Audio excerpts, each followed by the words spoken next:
welcome all to a very special presentation of your Zero HP gaming channel.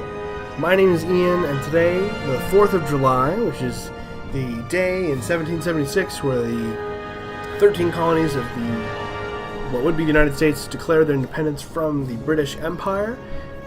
Common misconception, it was not the day that we won independence from them. We still had to fight a long war to actually earn that independence. So, common misnomer there, but I figured let's do a battle. Yes, I'm actually playing Empire Total War and not playing as the British.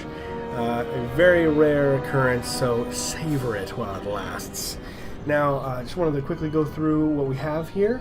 The bulk of my army, this is basically like what you would see in George Washington's army, who had the regulars, the European-style army, which the Americans did have. By the end of the war, they were battle-hardened veterans, really great army, but it took a while. We had to build it all from scratch, basically, and it was all debt as well, our own national debt right off the bat, and I will be facing off, of course, against the imperial forces of the British Empire, which we'll be looking at here shortly. I had one elite unit. This is the 2nd New York Division, or platoon, or whatever it is, company. I have some artillery going down here, so we'll have that. Basically, my strategy. I also have 2 units, one on each flank of militiamen. They're long riflemen. They're pretty good. I just wanted to basically represent the fact that, we did fight this war. The Revolutionary War was really won with a lot of guerrilla warfare, surprise attacks. We didn't fight on the terms of the British. If you fight on the terms of the British, you lost. There was a reason they conquered the world. So we decided to take matters in our own hands as a nation, militarily speaking. I have Regiment of Horse, 2 units on my right flank. My general is protected by a household heavy cavalry. So oftentimes in this game, your general gets exposed and killed pretty easily, so I wanted to protect him with them. And then I've got a single unit, Regiment of Horse, on this side, along with some more artillery, and then those militiamen I was telling you about. So let's go ahead and get started. My goal is to there's a lot of individual pieces to this battle, which I really enjoyed. My goal is to take this village. It provides cover and also a flat firing range. My goal for one group is to take this high plateau here, be able to fire down onto the enemy, as well as this hill and plateau here. I wanted to get my fixed artillery up here to be able to fire into the center of the British line. Didn't always go that way, and then I send my cavalry over here, and I send them on the right flank here, hoping to get a flanking maneuver on them later on. Now, British soldiers. Mainly the classic British Redcoat, one of the most disciplined soldiers, really in the history of at least European war, if not the world. We've got some grenadiers and Hessian grenadiers. Hessians were German mercenaries the British Empire often employed. You got to remember, the British, if you think about England or even just the UK, your population is not your strength. They use their naval power to really dominate the world. Their troops, because they didn't have that many compared to like Russia or whatever, their troops were highly trained. They had to count for more than other men. And oftentimes you would see, Hessian grenadiers and other nations' mercenaries in the ranks of the British forces to make up for that lack of numbers. Alrighty. So I'm moving the bulk of my force up into the center here. I want to capture this high ground as fast as possible. The British moved their cavalry right here. They're going to bring them up this hill, trying to flank me, so we're going to have to meet one another.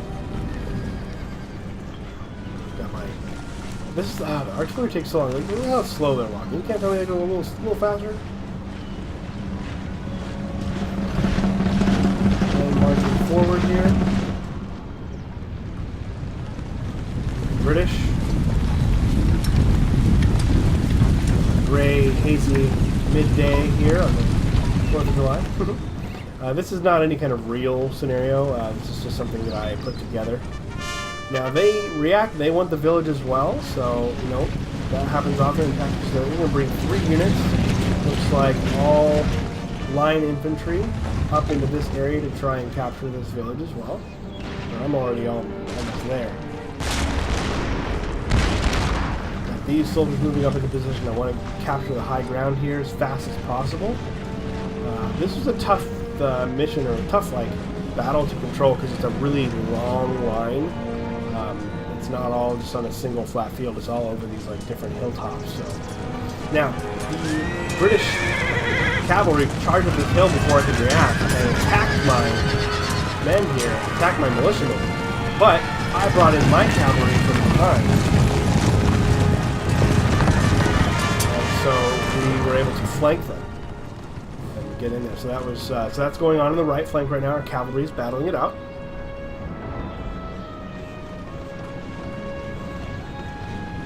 Got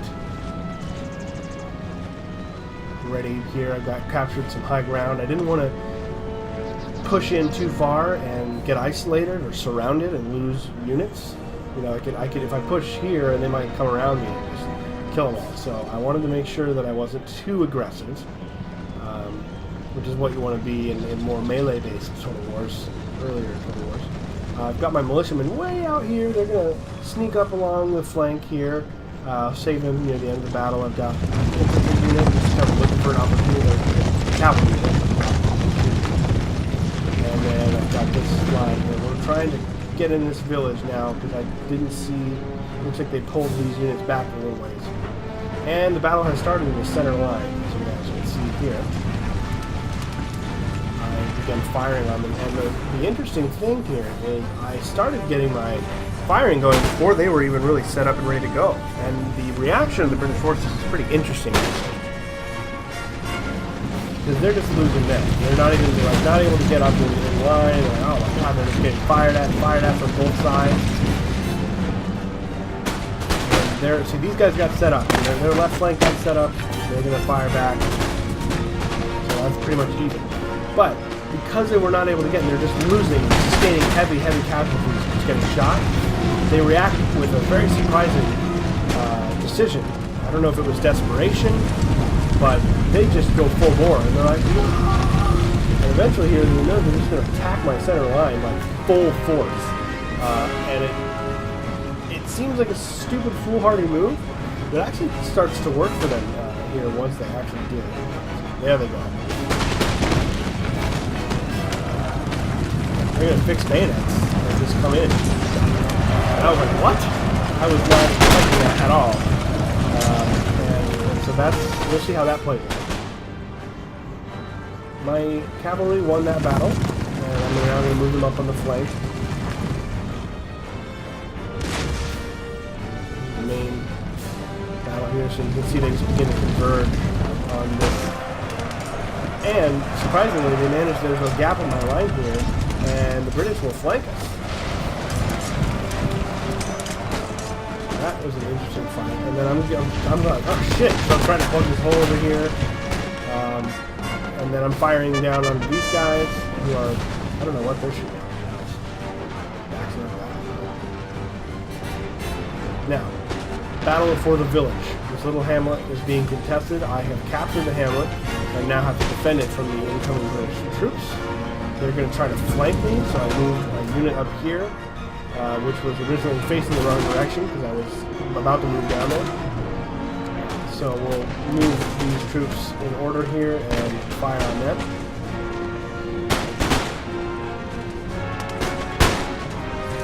Let's go check on the middle. This big old melee here. They're totally surrounded and collapsed on the left flank. Coming in behind my guys. Not a good situation. The British soldier was definitely not only trained with, able to fire their weapons, probably more rounds per minute than a lot of other soldiers around the world. But once you were in melee combat with bayonet, they were also very fierce soldiers in that sense as well. So, and then they attacked this unit with their cavalry. Now this was a mistake by them. I go, okay, fine. I fixed bayonets with both units and just charged right into them. It's like spearmen right into the cavalry. So that's not going to work out for the British. I don't know really why. I think they just did that to keep me from doing hitting the infantry in the back. As you can see here, I've created this V shape, and I'm just firing mercilessly into these ranks. They're starting to break already. Just enveloping crossfire. Got my cannon set up. I've selected grape shot, which basically turns your big cannon into a giant shotgun, and firing those shotgun rounds right into these light infantry here, and they're just getting absolutely hammered by that, so they're going to break soon. But nothing I'm doing is able to break this.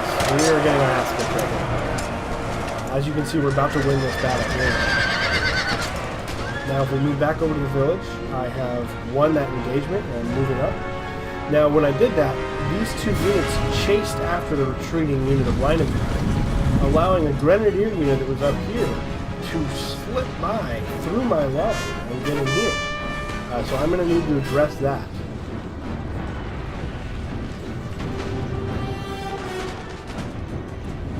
And now I didn't show you guys, I missed it because I was so busy with the battle. My cavalry unit tied up the elite lifeguards. They're right here.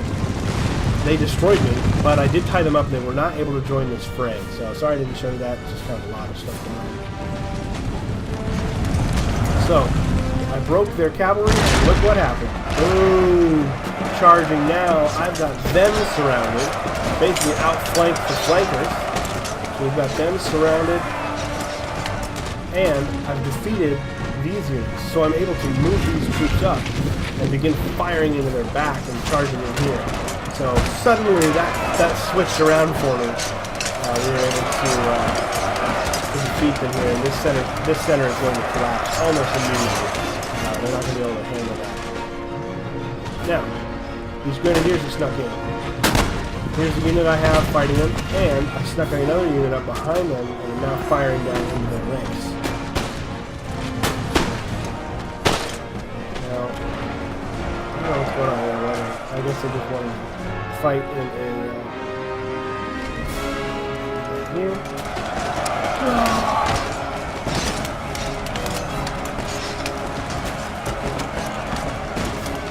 So, the grenadiers are pretty elite units. So what I did was like, fuck it, I'm gonna go ahead.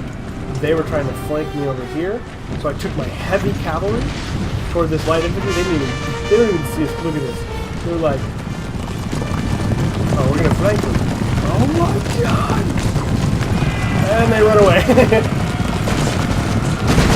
Oh man, that was awesome. They were trying to flank me and I hit them right in the face. Now, in the melee, the grenadiers beat back my line infantry. They're pretty tough melee opponents.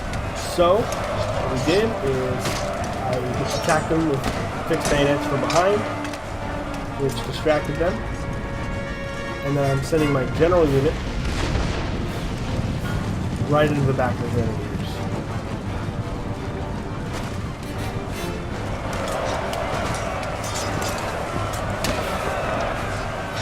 Brutal melee combat. I wish they had the blood and gore version for this too. And here comes the general. Just flanking. So that's going to end that. As you can see, the center has totally broken.